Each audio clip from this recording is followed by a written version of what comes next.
Good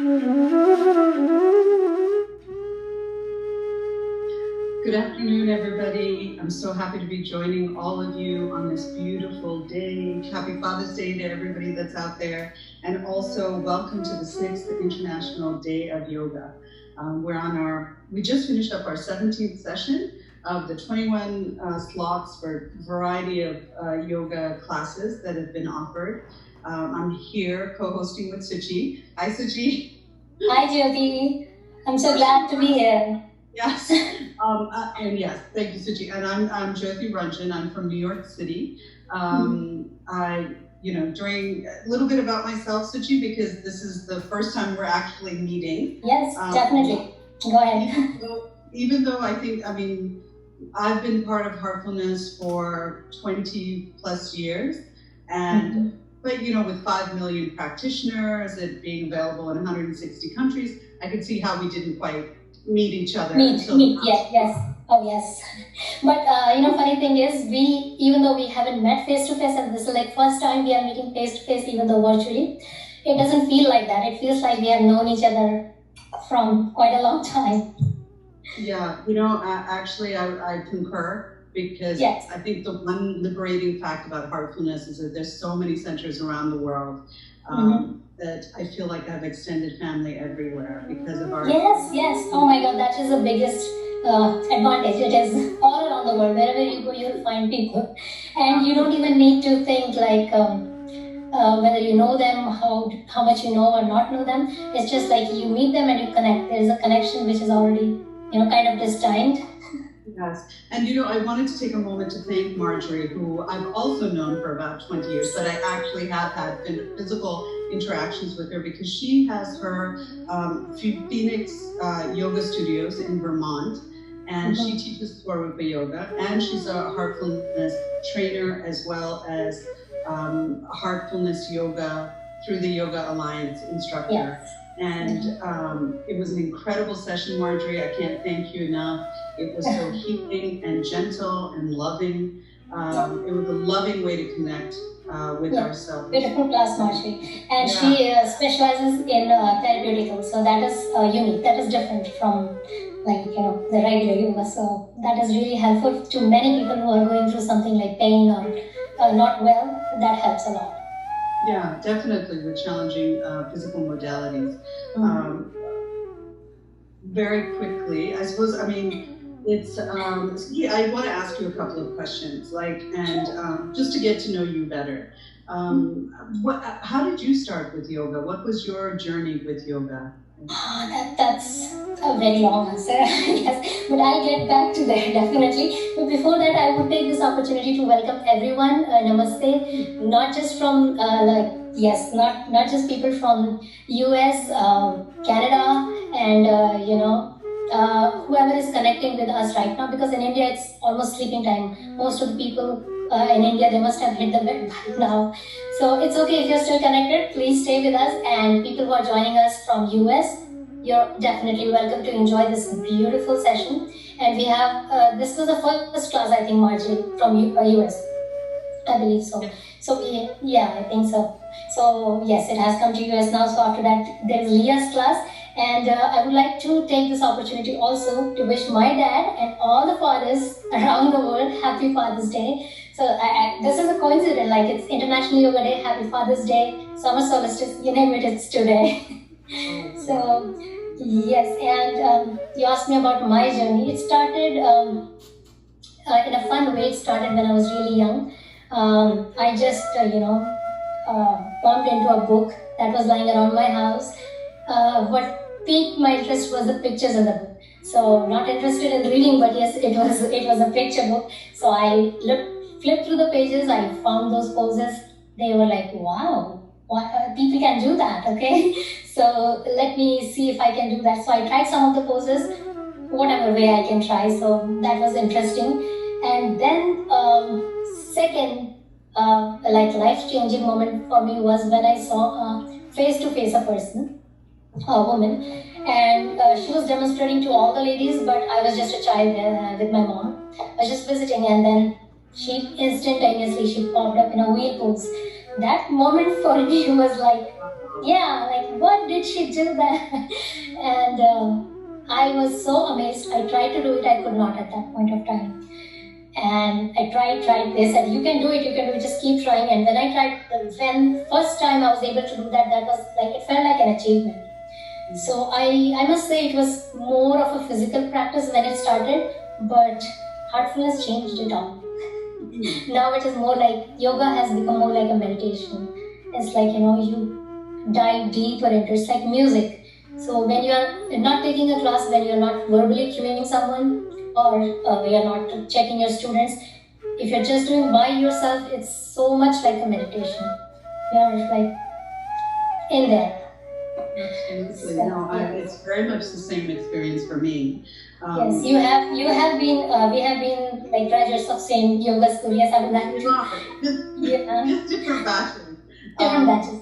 Different batches. And I think for me, if I understand you correctly, you started with the physical asanas and then found the other wings, which is like a deeper dive meditation, which is offered by Heartfulness as well. For me, it was actually the reverse, because I too was coincidentally inspired by a book, but it was a comic book about the story of Mirabai. And I remember reading it. Yes, I love it. It's in my library right there. But I remember being so captivated by the story, images, and wanting to be Mirabai. And so I think I was on a spiritual yatra journey all of my life. And then my mom had heard about Heartfulness, and she was like, oh, Jyoti, why don't you go check it out for me and let me know? But I went there for my mother, and then I ended up falling in love with it. And because it gave me an opportunity to connect deeply. And in a sense, that's what yoga is, right? Yoga, it's union. And so it's connecting with ourselves deeply, and then just like the ripples that you're sitting in front of, and rippling out to the environment. Yes, one thing leads to another. Yes, definitely. Absolutely. So you're radiating out that condition. And so I had done that for about almost 20 years when I had an opportunity to take this 200-hour training with Heartfulness Yoga. And it's a Yoga Alliance certified course. I went there. It was a 1-month, very intensive course. Amazing. It was a beautiful way to deepen my connection, not only with myself, but also have the physical asanas incorporated. So I suppose for me, the Heartfulness has always kept on expanding and giving me lots of different tools to work. Different tools. It does. Yoga has been part of my life forever, ever since I can remember. But in meditation also, because it comes from family background and everything in the society where you grow up or where you're brought up. But other than that, this meditation, Heartfulness meditation, that I was introduced by my husband, who has been practicing for 20 years. So I was introduced to this, and I was like, this is very much similar to what I'm practicing, but there is some difference, because if there are different meditations and they teach you, like, there are some minor differences which you can get. There's a lot of resource on the link below, so you can check that as well, or you can just browse Heartfulness. You can search that online. You'll definitely land up to the website. I hope so. So yes, that is there. But yes, this was like, calling, especially when I went to the my yoga teacher's training. That changed everything for me, because I was thinking it will be physical, more physical, training about advanced poses or something like that. But what I was not expecting, and I got that, and that I'm craving so much now, that is something that you cannot explain in words. It is something that you have to come here, you have to experience it by yourself. And that condition, you actually feel sad after coming back from there, and you think that, why am I not able to create that condition here? And even if you are not to that extent. So that is, as Daji beautifully said, that Heartfulness is all about creating that constant state of love within your heart. So that constant state of love is like, you have experienced that once, and when you think, oh, it's not there, then you crave for it so much, and it just makes you want to go back there. And let me take this opportunity to tell that yoga school, our Kana Heartfulness Yoga School in India, they are not only providing 200, but they are also providing 300 yoga and certified courses. And other than that, there are yoga retreats. And even the yoga teacher courses, they are in different languages. So there have been batches from all around the world, from France, China, like almost every country, I think. So yes, that is there. Yes, and our beautiful teachers. Yeah. Yes, our beautiful teacher, our Dolly, Sister Dolly and Marion, they are amazing. Just superb. No words for them. Well, if I can add something, I mean, if I can share something about my insights. Yes, definitely. When I did the yoga training, what I went there expecting somewhat of a physical challenge, but for me, because I was coming from the meditative practice, it was something that was going to deepen my spiritual connection. So for me, when I enter the mat, and when I'm on the mat, it's a meditation. It's not a competitive sport, as I tell my students. Definitely.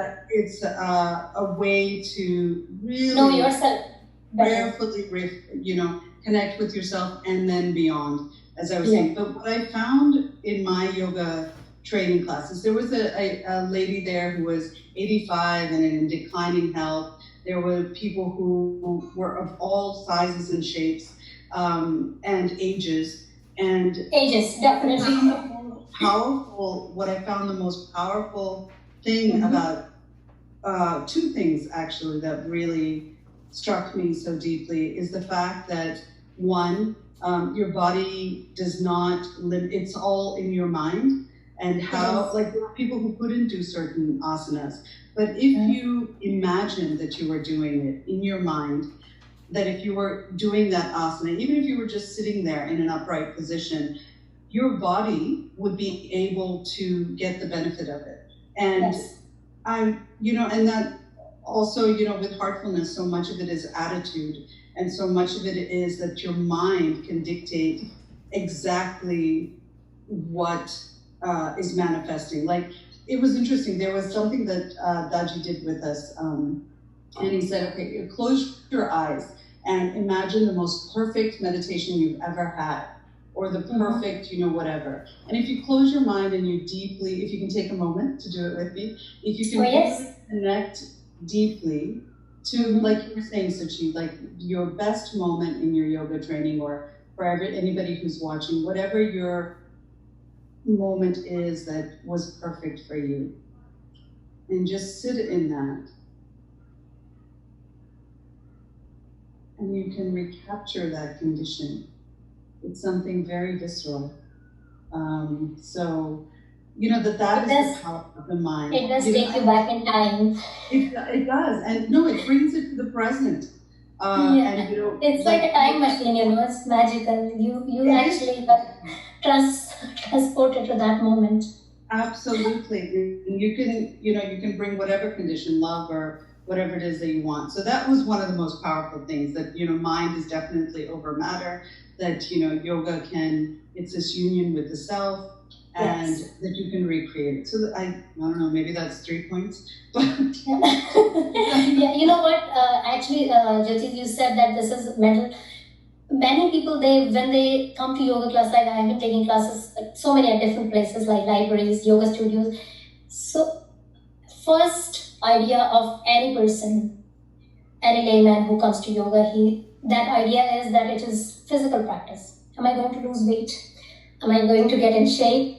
Yes. Answer to all these are yes, but that is not the goal. And when you realize that what you are getting into it, when you're looking and you actually feel the benefits, then you see a different aspect, even of the student. Then he's not looking to lose weight or get more flexible, but then they're looking for something else. So that is a condition that is created by this. So yoga is like culmination, beautiful culmination of everything, your body, mind, soul together, like healthy together, everything. And that is really important in today's world, what we are going through. Like current scenario, 2020 is like crazy. Actually, Suchi, I remember starting this year off, and I was lucky enough to be in Kanha. And I remember telling myself, no, I was I remember telling myself that I wanted 2020 vision this year. I was praying for it. And I think the universe has answered my prayer. It's still in progress, but I think, you know, aside from the material challenges that we're all facing, and not to take anything away from the suffering that is visited upon a lot of the population, I think it's an extraordinary gift for all of us to has given that to connect. That opportunity. Sorry, go ahead.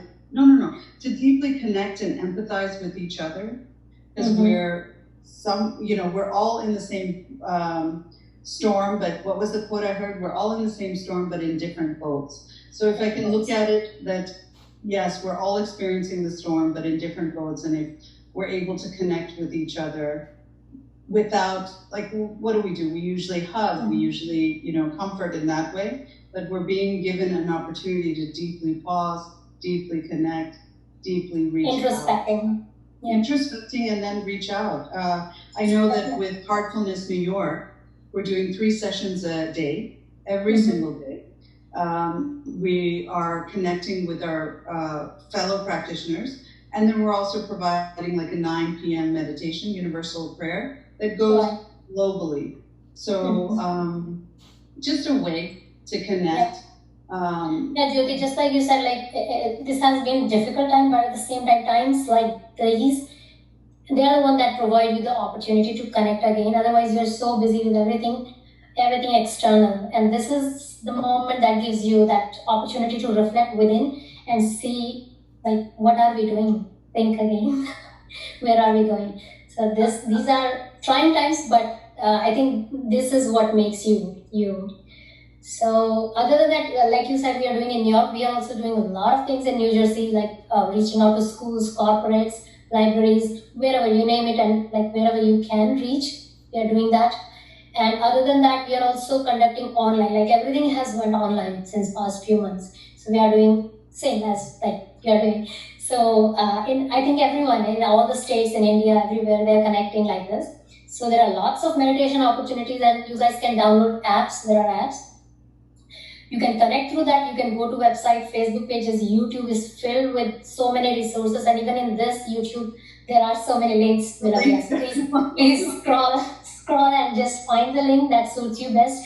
There are different links to relaxation, breathing techniques, guided meditation, links that will take you what heartfulness is, what it is about Taji, the leading guru of everything meditation and heartfulness. So any information that you seek, it is there.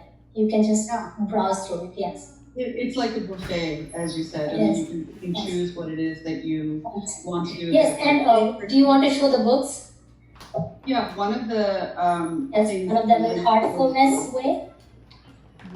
So that book is definitely for someone who is just starting. It's by Kamlesh Patel and Josh Chopra. It's a beautiful book. It's like really beginners. If you just want to start from the scratch, this is the book to go. And then there is another one, The Way of the Heart. Designing Destiny. Designing Destiny is my favorite right now, if I do say so myself. It really gives in a profound format. I think it's very comprehensive of Patanjali's Yoga Sutras, and it talks about what heartfulness is. And to me, it's very practical. It's like, for me, it's a baby 101 class, but not skimping on any of the profound insights. And this is the heartfulness. This is the way of heart. That's it. Yes. Oh, yeah, this little book, it's really like small, but it tells you everything, like step-by-step relaxation, meditation. If anyone have any, just something to fall back on, something really simple. That's the book you would want to cover then. And as you said, like these are the resources. So not only in the form of books, but online resources. Everything is out there. So just go and browse, search. Do you know, it's really interesting. I mean, we did link below, like, Suchi, for me, my heartfulness journey or yatra has continued to evolve. And I have a very low threshold for boredom, as I joke with my husband, who I've been married to. I think many of us have. Well, no, really, literally, I have like serious issues with this. But I joke with him that if I'm still with him and I'm still doing heartfulness meditation, Everything is good. There's something to it for both of them. But for and I say that it's evolving because and you can share with everybody that's viewing some of the tips that I've found. I through the course. It really depends on what I'm going through. But lately, what I've done is I set a timer every hour on the hour so that I can get a moment to pause, to reflect deeply, to reconnect. Let's say the goal for that week is to think positively, or whatever the thing is that I choose to do, and then it's just what did I do in this last hour? Did I think positively? Did I not think positively? And not in kind of a judgmental way, but just simply observing. Just observing. Just could I do it better? What took me off of my game? It takes all of a minute or 2 minutes. So that's do you have any tips or anything that you're doing right now? Yes, we all need this reminder. We tend to forget. It's very easy. It's very human to forget in this busy world. Especially when you have so much, online content to browse through. You're just browsing, mindlessly browsing through, whether it's Facebook, whether it's movies, Netflix, anything. You're just browsing, whatever comes up, you just watch that. So yes, you mentioned this is a very beautiful point that you need to take a pause. Remind yourself, whether you can remind yourself by yourself or you need a reminder to set an alarm or something like that. Anything is helpful. Why not? We have technology, use it to our advantage. So that's a good thing. But yes, as you said, something to relax. What I do is, Raji mentions this a lot, alternate nostril, but he prefers, I'm not sure if he prefers or not, but he mentioned left nostril breathing. So our both nostrils, they have an important role, like it's called Surya Nadi and Chandra Nadi. So it's more active right side. Left side is more passive. It's to calm down. So if you want to calm down, if you're in a stressful condition, so it's just like alternate nostril, but instead of breathing through both nostrils, you would just breathe in and out through your left nostril. Suchi, you want to demonstrate that? I mean, I'm ready for some relaxation. You are? Sure, why not? Yes, we can. I'm on my second cup of coffee, so yes, I'm ready. Definitely. So breathing is something to get the benefit, you should do it longer. Maybe best thing to do is in the morning, fresh air, outside. That would be the best thing, but yes, why not? You can try it anywhere, anytime. So yes, let's do left nostril. Let's try that again. So if you are seated in your sofa cushion, that's perfectly fine. You do not need to come on your mat. It's not required. You can do that in the morning, but at any point of time, if you just want to sit, relax, calm down, close your eyes, take your thoughts off anything that is not serving any purpose right now. You can just let go of all those thoughts. Maybe close your eyes, feel that connection, and then whenever you feel ready, that I'm ready to do the breathing part, when I'm ready to reap those benefits, then you can maybe bring both your hands. So mudras are also a very important part of your asana, pranayama, and yoga. So you can bring your left hand in chin mudra by just bringing your index finger and thumb. So they are barely touching either. They're not overlapping or pointing, they're just touching. Palms facing up, you can place them on your left knee. So this would be your chin mudra. And this would be your right hand. So you can separate your fingers, close your index finger and your middle finger. So then you have your right thumb for your right nostril and you can just close it. So when we do alternate nostril, we do it like this. But here, since we are only doing left nostril, we can just close our right nostril using our right thumb. So one thing is, we are not forcing our nose to go all the way to the other side. It's just gesture that you're closing your right nostril and you inhale through your left and you're going to exhale through your left, same nostril. So we are not using our right nostril. And this is an amazing technique which not only throughout the day, you can use it before sleeping as well. You can try that, it's so calming. You can teach it to your kids as well. It's very relaxing breath. It activates our left nadis, the nadis that are related with Chandra Nadi. So it's very soothing, pacifying. And you feel that slowly it activates that part of our body. So we need some time there. We need 5 minutes or 10 minutes, whatever you can give. But if not, you cannot dedicate a fixed time. It's okay to do it any time of the day. Just like you said, we need to put a reminder, right? When I take classes in library, I tell them this 20-20-20 rule. That's like, if you're on the screen for too long, you need to take a quick break for 20 seconds. 20 seconds is just enough. That's excellent for your eyes. Take your eyes off the screen. Look at somewhere that is natural, maybe a tree outside. If you don't have anything, that should be 20 feet away at least, so that you give your eyes that shift in the focus. Like you can look something in front of you, and when you look something that's far away, you feel the difference in your eye exercise. Otherwise, kids are not just kids, actually, grown-ups too. They're always on their screen. So this is something amazing for your eyes. So after every 20 minutes, you take a break for 20 seconds and you look something that is 20 feet away. It's a beautiful practice, especially for kids, because we don't want them to, get their eyes weak so early. Absolutely. So yes, that's beautiful. If I can just expand, like I know both of us do a lot of work with kids and school. Yes, and I know you're expecting, and Suchi, you're expecting your third baby, I believe. I am. Thank you. But can you tell us a little bit about, let's see, hang on, I just got it. I think you can actually introduce Leah, because we're kind of wrapping up. Are we running out of time? Yeah. I would love to know so much more about you, Suchi. We'll take that offline. But yeah, that's perfectly fine. Leah. Leah is beautiful. She was with us in yoga TTC, yoga teachers training. And she's like, I met her and she's such a beautiful person, full of energy and dedicated. And interesting thing about her, she's also working with kids. I don't know, it's a coincidence or what, but she works with kids and she takes a lot of kids yoga. So I think her next class that is coming up, that is also kids yoga. So you can, witness it for yourself. She's a beautiful person, and especially with kids, she's really amazing. I met her there. Sorry. Yes. I think bring your kids in if you do this. Yes, please. If you want to join that class with your kids, you are definitely most welcome to do that. That's a beautiful class to get in. So, how are we doing? Do we still have time to go? I think we'll queue up for it, but thank you so much, Suchi. It was really wonderful to get to know you a little bit. And thank you, everyone that's participating. Thank you. Yes, thank you, everyone. Namaste. And yes, again, please stay tuned for this class and other classes. Yes, and please check out any of the links below if you want further information. Yes, do so. Thank you, Jyoti. No problem. Lovely to see you. Lovely to meet you. Even though it's virtual. Even though it's virtual, right? Yes, we'll take it. Yes. Thank you. Wonderful talking to you again. So next up, we have a Power Vinyasa yoga class by Suchitra.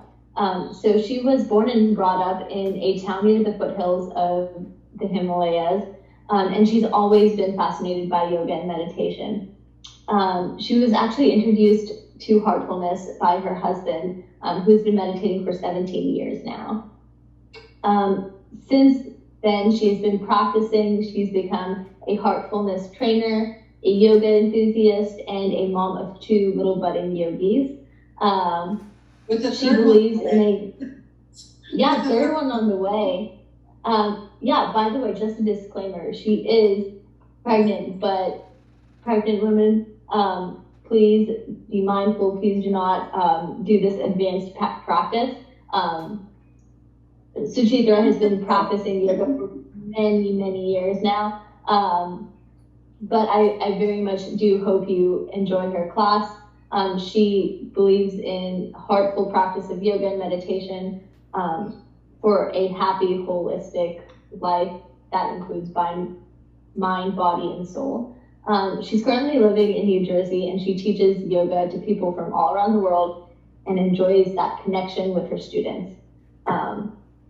All of that being said, here is Suchitra. Thank you all for joining us. Enjoy your class. Bye. Stay safe.